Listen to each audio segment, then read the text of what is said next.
नमस्कार मेरे प्यारे विद्यार्थियों, सुर सदन विद्याश्रम के YouTube चैनल पर आपका हार्दिक स्वागत है। ज्ञान की जो ज्ञान की गंगा है उसमें आज का जो टॉपिक रहेगा वो रहेगा आपके व्यवस्थापिका।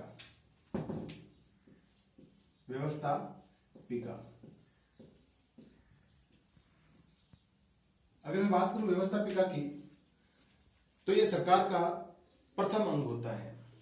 व्यवस्थापिका सरकार का प्रथम अंग होता है। अच्छा मेरे प्यारे विद्यार्थियों, भारत में जो व्यवस्थापिका है वो दो प्रकार की व्यवस्थापिका पाई जाती हैं। उसमें से पहला जो प्रकार है वो प्रकार आता है आपके जिसे हम कहते हैं संघीय व्यवस्थापिका।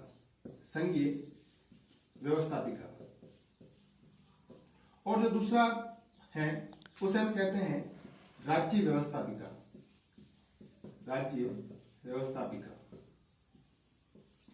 ये दो प्रकार की व्यवस्थापिकाएं हैं। अगर बात करें हम संघीय व्यवस्थापिका की, जो संघीय व्यवस्थापिका है उसे नाम दिया जाता है संसद। भारतीय संविधान के अनुच्छेद 79 में इस संसद का जिक्र कर रखा है। दोस्तों अगर बात करूं मैं संसद की तो संसद जो है उसमें दो सदन होते हैं। पहला जो सदन है उसे हम कहते हैं लोकसभा और जो दूसरा सदन होता है उसे हम कहते हैं राज्यसभा। और भारत के राष्ट्रपति को भी संसद का अभिन्न अंग माना जाता है। इस प्रकार से संसद के कुल 3 अंग होते हैं। उसमें से पहला लोकसभा, दूसरा राज्यसभा और तीसरा राष्ट्रपति। गोपाल स्वामी अय्यर ने राष्ट्रपति को संसद का अभिन्न अंग बनाया है। आज हम बात करेंगे इस संसद के प्रथम अंग की जिसे हम नाम देते हैं लोकसभा पर, या लोकसभा पर हम चर्चा करेंगे। चलिए लोकसभा।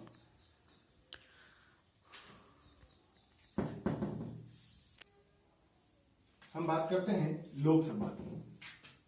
कई बार आपका एग्जामिनर यहां से प्रश्न बनाता है और पूछता है कि लोकसभा की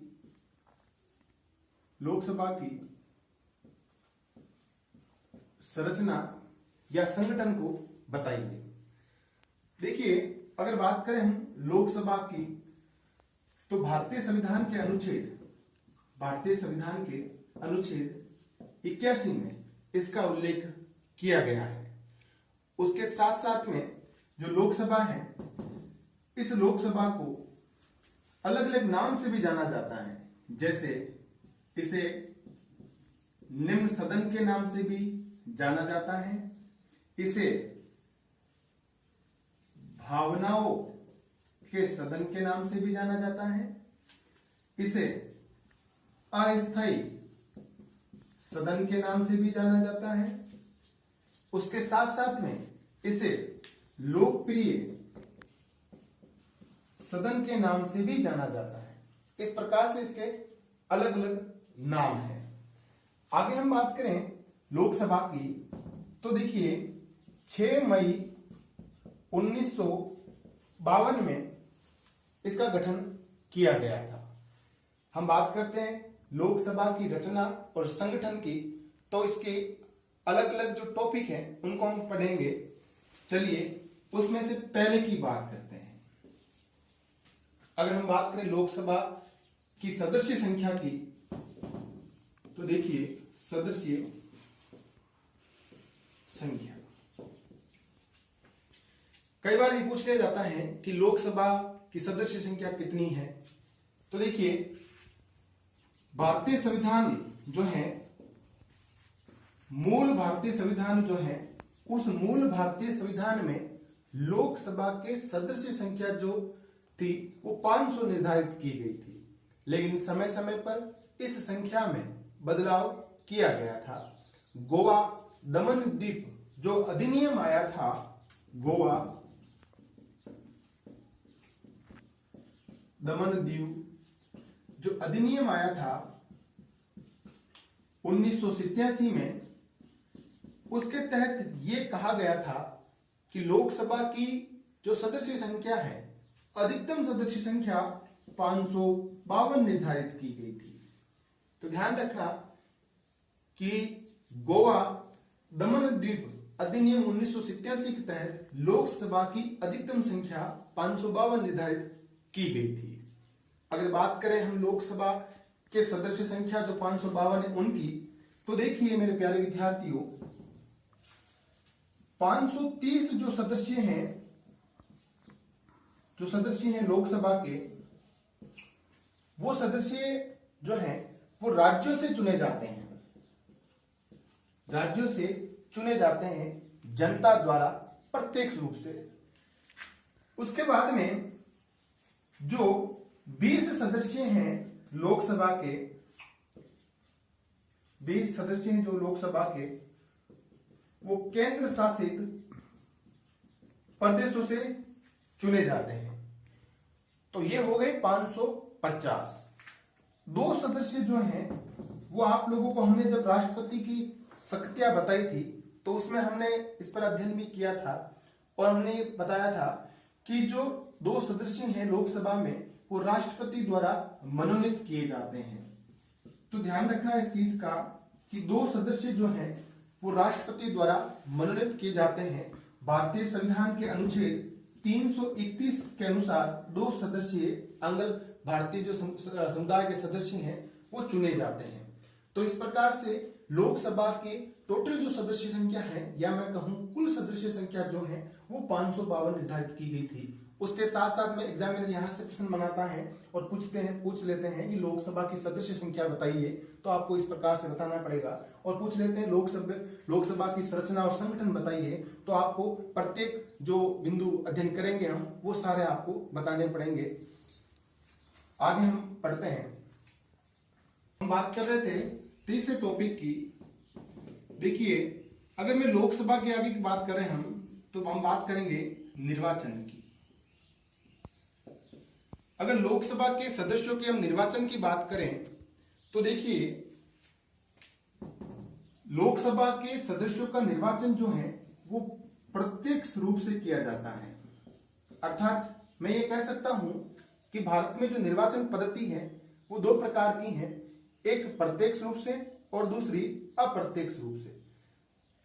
अच्छा, हम बात करें राष्ट्रपति की, तो देखिए राज्यसभा के सदस्यों की, तो ये जो चुनाव पद्धति है ये अप्रत्यक्ष रूप से चुने जाते हैं, जबकि लोकसभा के जो सदस्य हैं वो प्रत्यक्ष चुने जाते हैं जनता द्वारा।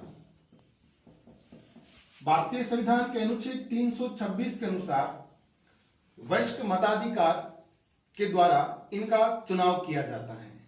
उसके साथ साथ में एग्जामिनर कई बार यहां से छोटा सा प्रश्न बनाता है, पूछ लेता है कि लोकसभा के सदस्यों जो हैं वो उनका जो सदस्य क्षेत्र है वो किस स्तर का है। तो देखिए, लोकसभा का जो सदस्य क्षेत्र है वो एकल सदस्यीय क्षेत्र माना जाता है। तो ध्यान रखना इस चीज का कि लोकसभा के जो सदस्य हैं उनका जो क्षेत्र है वो एकल सदस्यीय क्षेत्र माना जाता है। आगे हम बात करते हैं चौथे बिंदु की। तो देखिए, हम पढ़ेंगे योग्यता। तो देखिए, योग्यता की अगर बात करें लोकसभा के सदस्यों की योग्यता की, तो पहली योग्यता यह होनी चाहिए कि वो भारत का नागरिक हो, भारत का नागरिक होना चाहिए। अर्थात मैं कह सकता हूं उसको सिटीजनशिप प्राप्त हो इंडिया की। आगे अगर बात करें हम, तो देखिए कम से कम उसकी जो आयु है, कम से कम जो उसकी आयु है वो 25 वर्ष होनी चाहिए। 25 वर्ष कम से कम आयु होनी चाहिए। और तीसरी योग्यता की अगर बात करें तो तीसरी योग्यता ये रहेगी कि वो भारत सरकार या राज्य सरकार के अधीन किसी लाभ के पद पर कार्यरत नहीं हो। उसके साथ साथ में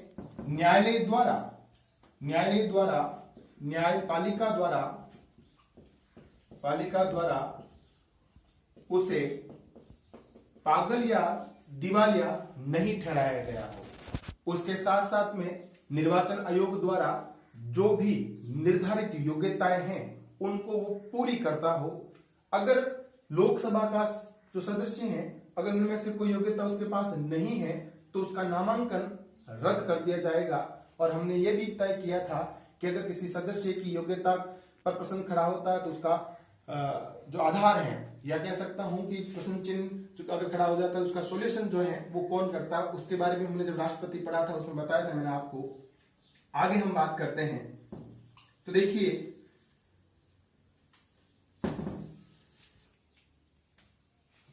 हम बात करेंगे लोकसभा के कार्यकाल की।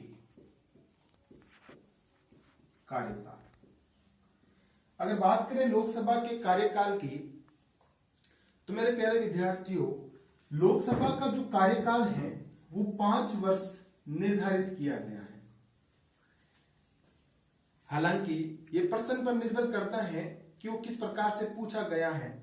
जैसे कि अगर आपसे पूछ लिया जाए कि संविधान के अनुसार लोकसभा का कार्यकाल कितने वर्ष है तो आप कह सकते हो कि 5 वर्ष। लेकिन अधिकांश रूप से ये भी हम कह सकते हैं कि लोकसभा का कार्यकाल जो है वो अस्थायी है, क्योंकि इसे समय से पूर्व भी भंग किया जा सकता है। हम बात करें लोकसभा के कार्यकाल की तो राष्ट्रपति जो है प्रधानमंत्री की सलाह पर लोकसभा को समय से पूर्व भी भंग कर सकता है। समय से पूर्व भी भंग किया जा सकता है। अच्छा, भारत में अब तक 9 बार ऐसा हुआ है कि लोकसभा का कार्यकाल पूर्ण होने से पहले ही उसे भंग किया जा चुका है।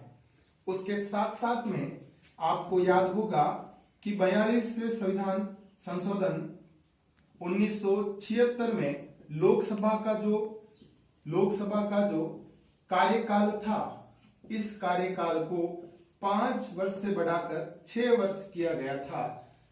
श्रीमती इंदिरा गांधी ने जो 5वीं लोकसभा थी उस 5वीं लोकसभा का कार्यकाल बढ़ाया था, लेकिन 44वें संविधान संशोधन अधिनियम 1978 द्वारा लोकसभा का कार्यकाल पुनः 5 वर्ष निर्धारित कर दिया गया था। हालांकि हम ये कह सकते हैं कि एक भी बार ऐसा नहीं था कि लोकसभा का कार्यकाल 6 वर्ष पूर्ण हो, लेकिन इसमें संशोधन करके पुनः 5 वर्ष निर्धारित कर दिया गया था। आगे हम बात करें लोकसभा के आगे की तो देखिए आगे लोकसभा के पदाधिकारियों की लोकसभा के पदाधिकारियों की अगर बात करें हम तो देखिए लोकसभा जो है उसके पदाधिकारी 2 होते हैं। एक जो होता है उसे हम कहते हैं अध्यक्ष और जो दूसरे होते हैं उन्हें हम नाम देते हैं उपाध्यक्ष। तो एक होते हैं अध्यक्ष और दूसरे होते हैं उपाध्यक्ष। अच्छा, आप लोगों के लिए मेरा प्रश्न रहेगा और आप उसका उत्तर कमेंट में देना कि लोकसभा के प्रथम अध्यक्ष कौन थे। अच्छा, हम बात करें अध्यक्ष की तो देखिए लोकसभा के जो पदाधिकारी हैं अध्यक्ष और उपाध्यक्ष इनका चुनाव कैसा होता है या कह सकता हूं कि इनका निर्वाचन कैसे होता है। अगर हम इसकी बात करें तो देखिए इनका जो निर्वाचन है वो लोकसभा के जो सदस्य हैं वो अपने में से ही एक अध्यक्ष चुनते हैं और एक उपाध्यक्ष चुनते हैं। अच्छा, अध्यक्ष का जो कार्यकाल है वो भी 5 वर्ष होता है। ध्यान रखना इस चीज का, कार्यकाल 5 वर्ष होता है, लेकिन अध्यक्ष को 5 वर्ष से पूर्व भी हटाया जा सकता है। जैसे हमने राष्ट्रपति के संबंध में पढ़ा था कि 5 वर्ष पहले या 5 वर्ष से पहले भी हटा सकते हैं, वही स्थिति लोकसभा के अध्यक्ष के संदर्भ में भी है कि इन्हें 5 वर्ष पूर्व भी हटाया जा सकता है। कैसे? तो देखिए इनको हटाने के लिए लोकसभा द्वारा इनको हटाने का प्रस्ताव सिर्फ और सिर्फ लोकसभा में लाया जाएगा, ध्यान रखना इस चीज का। और राज्यसभा जब हम पढ़ेंगे तो उसमें हम ये पढ़ेंगे कि राज्यसभा के अगर सभापति को हटाना है तो उसके प्रस्ताव सिर्फ और सिर्फ कहां ला सकते हैं हम, राज्यसभा में। इस चीज को भी ध्यान रखना। तो लोकसभा में प्रस्ताव लाया जाएगा और तत्कालीन सदस्यों के साधारण बहुमत द्वारा तत्कालीन सदस्यों के साधारण बहुमत द्वारा ये आदेश पारित किया जा सकता है। लेकिन शर्त है इसमें ये कि ये आदेश लाने से 14 दिन पहले, ध्यान रखना इस चीज का, 14 दिन पूर्व सूचना देनी होगी किसको, लोकसभा के अध्यक्ष को। वही स्थिति है जो राष्ट्रपति के संदर्भ में थी। उसके साथ साथ में अभी ये भी ध्यान रखना कि लोकसभा का जो अध्यक्ष होता है वो अपना त्याग पत्र जो है वो त्याग पत्र उपाध्यक्ष को प्रदान करता है। उसके साथ साथ उपाध्यक्ष जो है वो अपने त्याग पत्र किसे प्रदान करेंगे, अध्यक्ष को। अच्छा, अगर बात करें हम लोकसभा के अध्यक्ष और उपाध्यक्ष की, और आपके दिमाग में प्रश्न आ रहा होगा कि सब इनकी शपथ, तो देखिए लोकसभा के जो अध्यक्ष हैं और उपाध्यक्ष जो हैं ये शपथ अध्यक्ष और उपाध्यक्ष की नहीं लेते हैं, ये सिर्फ और सिर्फ लोकसभा के सदस्य के रूप में शपथ ग्रहण करते हैं, न कि लोकसभा के अध्यक्ष के रूप में शपथ ग्रहण करते हैं। चलिए आगे हम पढ़ते हैं अध्यक्ष क्या होते हैं। तो हम अध्ययन कर रहे थे लोकसभा के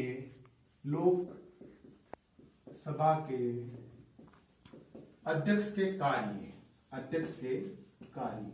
और कई बार एग्जामिनर यहां से प्रश्न पूछ लेते हैं कि लोकसभा के अध्यक्ष के कार्य बताइए। तो देखिए हम बात करें लोकसभा के अध्यक्ष के कार्यों की, तो देखिए अनुच्छेद 93 के अनुसार लोकसभा के अध्यक्ष का जिक्र किया गया है। तो भारतीय संविधान के आर्टिकल 93 में इस अध्यक्ष का जिक्र कर रखा है। अगर हम बात करें लोकसभा के अध्यक्ष के कार्यों की, तो देखिए ये लोकसभा का अध्यक्ष होने के नाते लोकसभा की सभी बैठकों की अध्यक्षता करता है। तो ध्यान रखना इस चीज का, लोकसभा का अध्यक्ष होने के नाते लोकसभा की सभी बैठकों की अध्यक्षता करेगा। हमने संयुक्त बैठक की भी बात की थी, तो संयुक्त बैठक की भी अध्यक्षता कौन करेगा, लोकसभा का अध्यक्ष। उसके साथ साथ में जब लोकसभा की सभी बैठकों की अध्यक्षता ये करता है, तो देखिए लोकसभा में अनुशासन वह शांति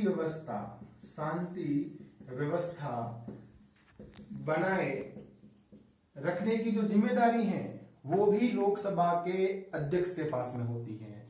उसके साथ साथ में हम बात करें तो देखिए लोकसभा की सभी कार्यवाही का संचालन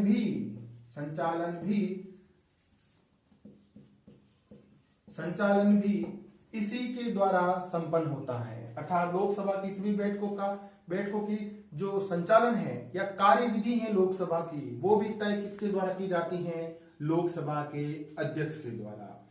उसके साथ साथ अगर बात करें हम, तो देखिए लोकसभा का जो अध्यक्ष हैं, ये अध्यक्ष धन विधेयक जो होते हैं और जो साधारण विधेयक जो होते हैं, धन विधेयक है या नहीं, इसके संबंध में विचार विमर्श या निर्णय करने का जो अधिकार है, वो अधिकार भी किसके पास होता है, लोकसभा के अध्यक्ष के पास में। उसके साथ साथ में आप लोग ध्यान रखना कि राष्ट्रपति महोदय जो हैं वो अपना जो उम्मीदवार के रूप में या कह सकता हूं जो नामांकन है, वो नामांकन किसके पास जमा करवाते हैं, वो जमा भी करवाते हैं किसके पास, लोकसभा के अध्यक्ष के पास में।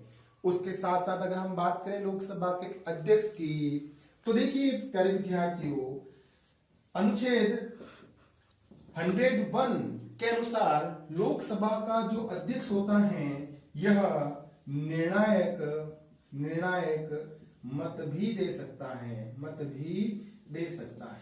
तो देखिए निर्णायक मत देने का जो अधिकार है वो भी लोकसभा के अध्यक्ष के पास में होता है। जब लोकसभा में बराबर के मत आते तो देखिए निर्णायक मत भी दे सकता है।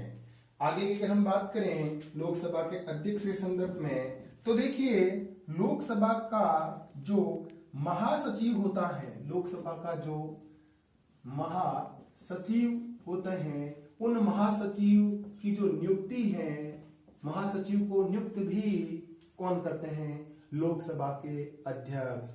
उसके साथ साथ अगर बात करें लोकसभा के अध्यक्ष के संदर्भ में तो देखिए लोकसभा का जो अध्यक्ष हैं वो कुछ जो समितियां हैं, लोकसभा की जो समितियां हैं उन समितियों के अध्यक्ष हैं। लोकसभा के अध्यक्ष जो कुछ ऐसी समितियां होती है जिनके अध्यक्ष होते हैं, और उसके साथ साथ में जो परवर समितियां होती हैं, परवर जो समितियां होती हैं उन परवर समितियों के सभापति को नियुक्त करने का भी अधिकार होता है किसके पास में? लोकसभा के अध्यक्ष के पास में। उसके साथ साथ अगर हम लोकसभा के अध्यक्ष की बात करें तो जो विपक्ष हैं, विपक्ष दल की जो मान्यता है या कोई दल है उसको विपक्ष दल की मान्यता भी प्रदान कौन करता है? लोकसभा का अध्यक्ष करता है। उसके साथ साथ अगर बात करें लोकसभा के अध्यक्ष के संदर्भ के अंदर तो देखिए राष्ट्रपति का जो वेतन है वो इसे उतना ही वेतन नहीं प्रदान किया जाता है। और इसके साथ साथ में ये था आपके लोकसभा के अध्यक्ष के कार्य। और अगर आप कमेंट में मुझे बताइएगा जरूर कि वर्तमान में लोकसभा का अध्यक्ष कौन है।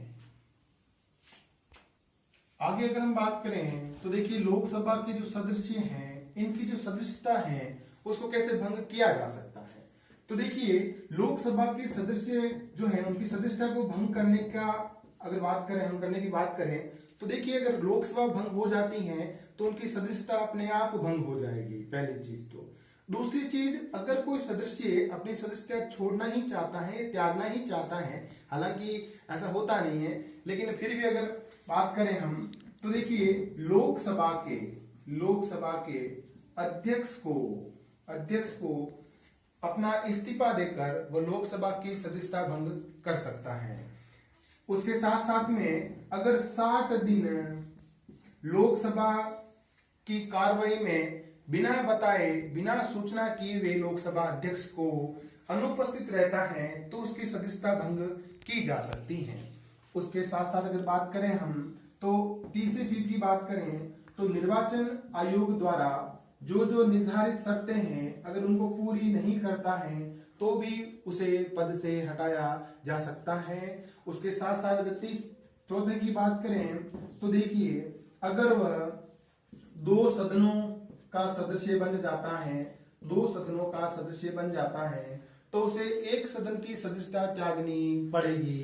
तो ये थी लोकसभा के अध्यक्ष की सदस्यता कैसे भंग की जा सकती है इसके संदर्भ में। तो आज का हमारा टॉपिक था लोकसभा और यहाँ पर हम इस टॉपिक को खत्म करेंगे। अगर आपको अच्छा लगा तो आप चैनल को सब्सक्राइब करें और ज्यादा से ज्यादा शेयर करें।